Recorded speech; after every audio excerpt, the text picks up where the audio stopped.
د قطر پلازمینې دوحې ته د مولوي محمد یعقوب مجاهد او قاري فصیح الدین فطرت مهم سفر. مولا محمد یعقوب مجاهد قطر کې له لوړپوړو چارواکو سره لیدلي او د هغه ځای په جوړ سوي پوځي نندارتون کې ګډون کړی. دا چې مولوي محمد یعقوب مجاهد د چا سره لیدنې او ملاقاتونه کړي او په پوځي نندارتون کې څه ننداره کړل، که غواړئ پوه سئ نو ویډیو تر پایه وګورئ. سلامونه قدرمنو لیدونکو، مشال پریس یوټیوب چینل ته مو هرکلی کوم.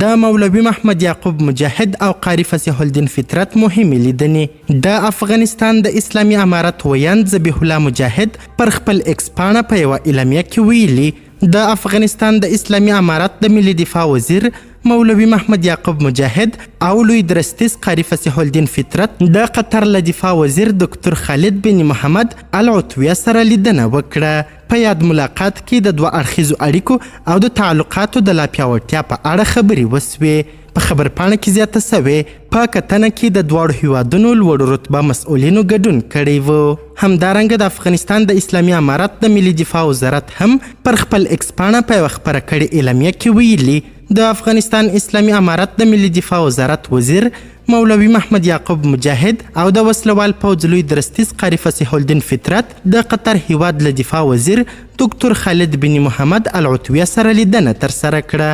ازادي راډیو هم په خپره کړې خبرپاڼه کې ویلي دي د افغانستان اسلامي امارت حکومت خبر ورکړی چې د ملي دفاع سرپرست وزیر مولوي محمد یعقوب مجاهد او ورسره مل پلاوي د دوحې د دفاعي صنایعو له نړیوال نندارتونه لیدنه کړې. د اسلامي امارت د حکومت ویاند ذبیح الله مجاهد ویلي چې مولوي محمد یعقوب مجاهد او پلاوي د نندارتون د بیلابیلو برخو لیدنه کړې ده. مجاهد همداراز ویلي چې مولوي محمد یعقوب مجاهد په نندارتون کې تر ګډون مخکې د ګڼو هیوادونو د دفاع وزیرانو سره په ګډه د قطر د امیر له مرستیال شیخ عبدالله بن حمد الثاني سره ولیدل. قطر د اسلامي امارت له ملاتړو هیوادونو بلل کیږي او د لویدیځ او اسلامي امارت ترمنځ د یو رابط رول لوبوي.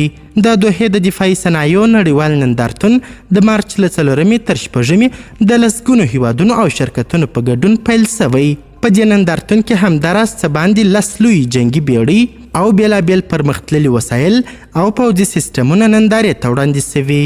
قدرمنو لیدونکو، د ویډیو له کتلو مو نړۍ مننه. د لا زیاتو او نورو لحظه پر لحظه خبرې مطالبه لپاره زموږ همدغه مشال پریس یوټیوب چینل سبسکرایب کړئ. تر بیا او بلې ویډیو ښه وخت ښې چارې. د الله په امان.